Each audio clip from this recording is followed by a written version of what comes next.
खौफनाक हवेली। रात के अंधेरे में तेज बारिश हो रही थी। चारों तरफ घनघोर काले बादल आसमान में घिरे हुए थे और बीच बीच में चमकती बिजली की रोशनी जंगल की घनी पेड़ों की छाया को और भयानक बना रही थी। शहर से लगभग 30 किलोमीटर दूर स्थित एक पुरानी और वीरान हवेली थी। ये हवेली वर्षों से खाली पड़ी थी और आसपास के गांव वाले इसे भूतिया मानते थे। इसके चारों ओर फैली ऊंची घास और जंगली बेलों ने हवेली को एक अजीबोगरीब रूप दे दिया था। कोई भी यहाँ रात के समय आना तो दूर, दिन में भी आने से कतराता था। अमित, विनय और सुजाता 3 दोस्त थे जो शहरी जीवन से कुछ रोमांच की तलाश में थे। वे लोग एक ट्रिप पर निकले थे और अमित ने इस हवेली के बारे में काफी कुछ सुन रखा था।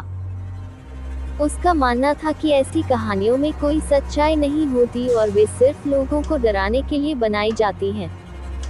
लेकिन विनय और सुजाता इस विचार से सहमत नहीं थे। उन्होंने कई बार अमित को समझाया कि इस हवेली के बारे में गलत अफवाहें नहीं हैं। लेकिन अमित अड़ा रहा, अगर कुछ नहीं हुआ तो फिर तुम लोग मानोगे कि यह सिर्फ लोगों की कल्पना है। विनय ने भारी मन से कहा, अगर तुम अड़ गए हो तो ठीक है, पर वहां ज्यादा देर नहीं रुकेंगे।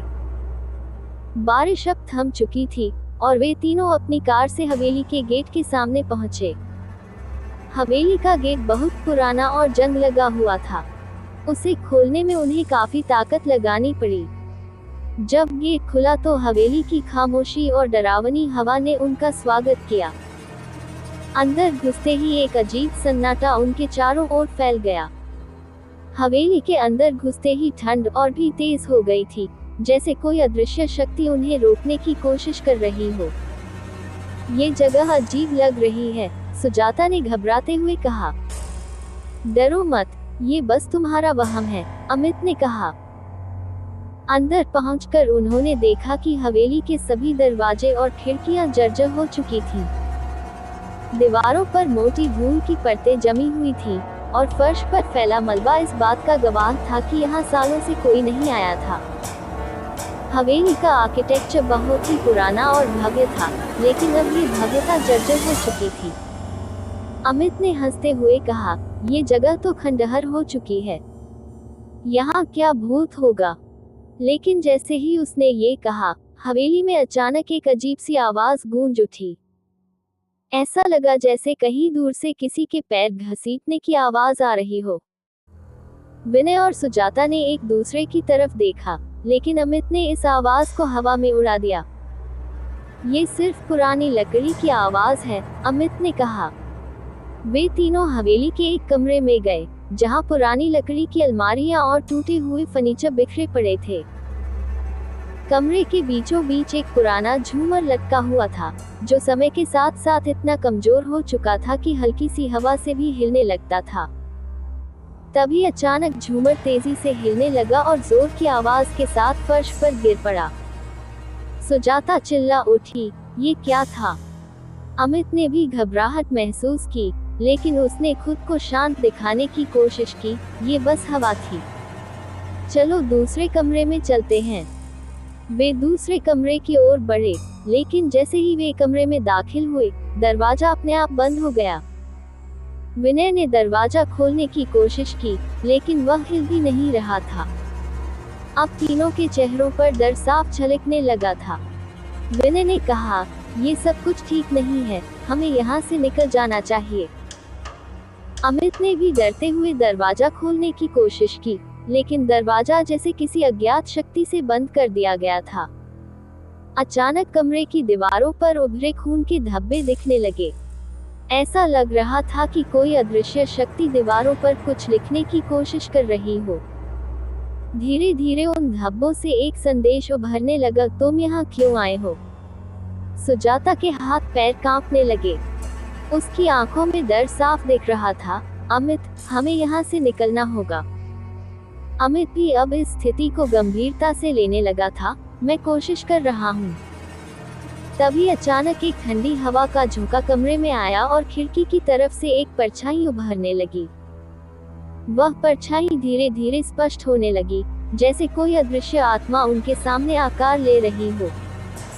तीनों ने अपनी आंखों से देखा कि एक औरत का भयानक चेहरा उनके सामने प्रकट हो रहा था। उसकी आंखों से खून की धाराएं बह रही थीं, और उसका शरीर पूरी तरह से जला हुआ था। वह औरत अचानक चीख पड़ी, तुम्हें यहाँ नहीं आना चाहिए था।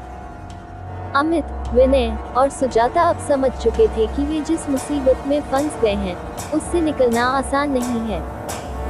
वे तीनों खिड़की की तरफ भागे, लेकिन खिड़की अपने आप बंद हो चुकी थी। चारों ओर अजीब सी धुंध छा गई थी, और उस औरत की चीखें गूंज रही थी। विनय ने डरते हुए कहा, यह आत्मा हमें नहीं छोड़ेगी। सुजाता का चेहरा सफेद हो चुका था, हमें कोई रास्ता ढूंढना होगा। अमित ने दीवारों पर ध्यान दिया। उसे एक पुरानी तस्वीर दिखी जिसमें कुछ लोग हवेली के सामने खड़े थे, लेकिन तस्वीर में सबसे आगे वही औरत थी जिसकी आत्मा अभी अभी प्रकट हुई थी। ये वही है, अमित ने कहा, हमें इस तस्वीर में कुछ सुराग ढूंढना होगा। तस्वीर को ध्यान से देखने पर उन्हें पता चला कि औरत का नाम सुमित्रा था और वह हवेली की मालकिन थी। लेकिन तस्वीर के पीछे एक और कागज चिपका हुआ था जिसमें लिखा था, इस हवेली में जिसने भी प्रवेश किया उसकी मौत निश्चित है। अचानक कमरे की हवा और भी ठंडी हो गई। सुमित्रा की आत्मा फिर से उनके सामने प्रकट हुई, लेकिन इस बार उसकी आंखें और भी डरावनी थीं। उसकी आवाज भयानक थी, तुम लोग यहाँ से कभी बाहर नहीं जा सकते। विनय ने हिम्मत जुटाकर पूछा, तुम हमसे क्या चाहती हो? आत्मा ने कहा, मेरा बदला। इस हवेली में मेरे साथ जो हुआ उसका बदला। मुझे जला दिया गया था और तब से मेरी आत्मा यहाँ भटक रही है।